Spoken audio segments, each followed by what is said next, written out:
Again, big nod to whoever did the artwork for this. Like, I know there's a signature there in the lower right. I can't read it though, but Artist signature. Never be able to read it. right, like maybe like when I was little, I used to think like that was part of the art. Like I didn't realize it was a signature until I was older.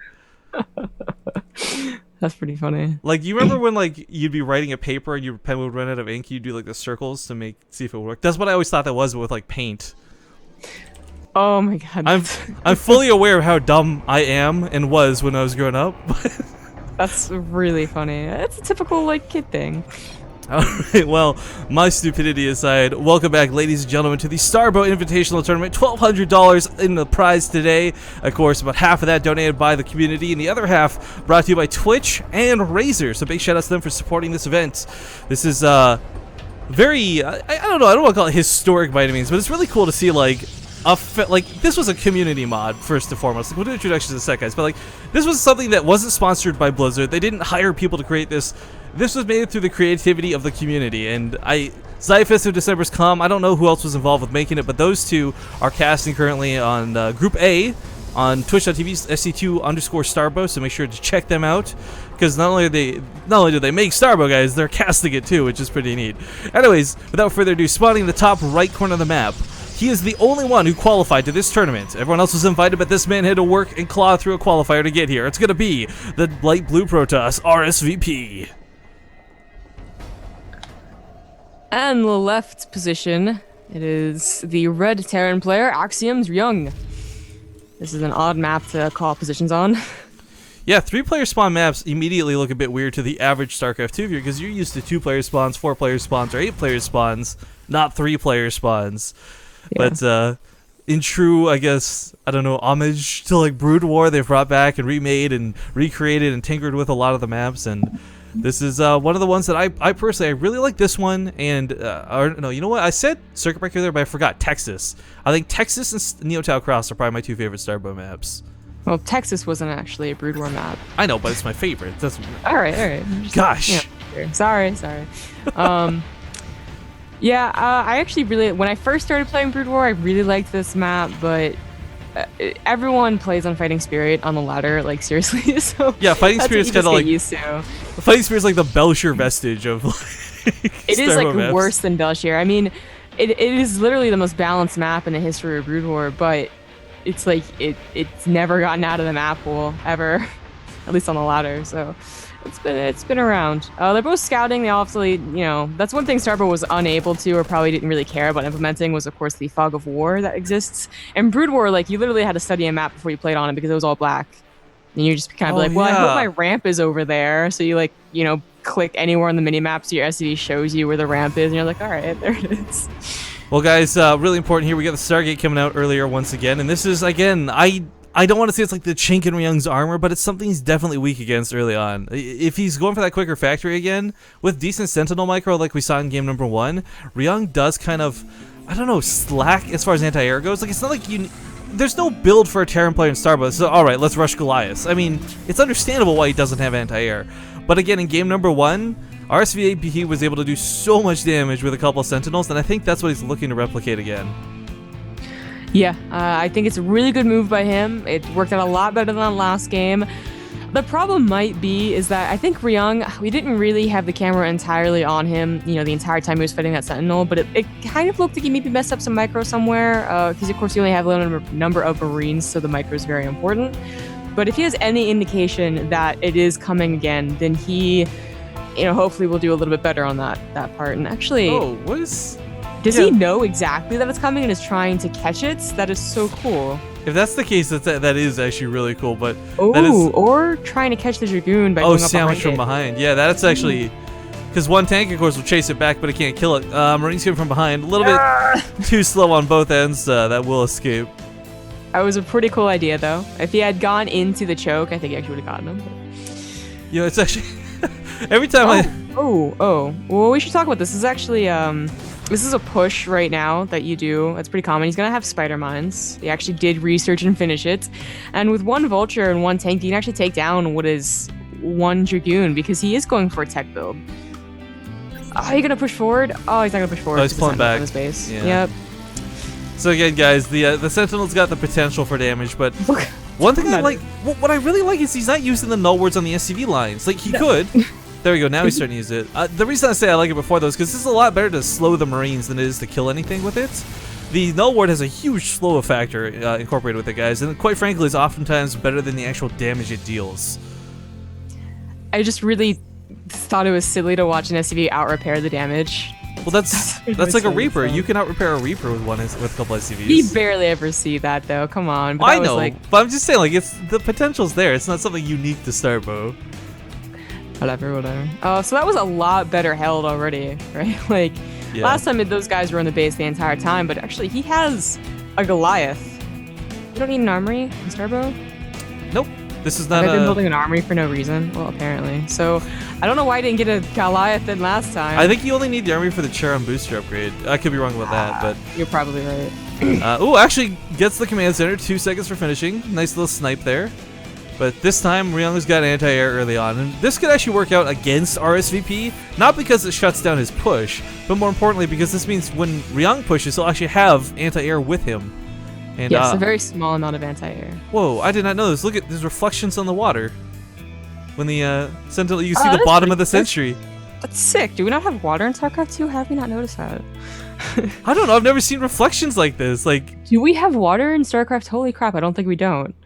We don't have any maps that have water in it. Not that I can think off the top of my head. Unless it's like on the edge and no one goes around the edge, right? Well, it's like, usually lava, right? Like.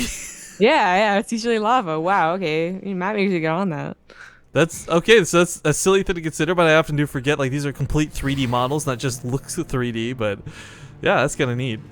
Anyways, the observatory on the way. This is a weird thing, again, for me to consider, too, where you actually have to build tech to build observers. Like, you can't just build naked units, like...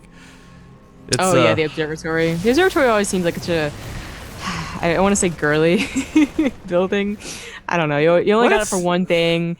You only got it for one thing, and it was an observer, which didn't do a lot of damage. So I was like, and I really need it. Like, 12-year-old me. I was like, yeah, observers aren't that important.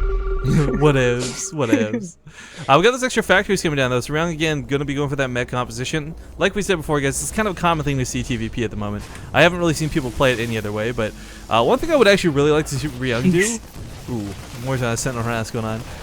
One thing I would like to see out of Ryung, though, I think dropships would be fantastic against RSVP.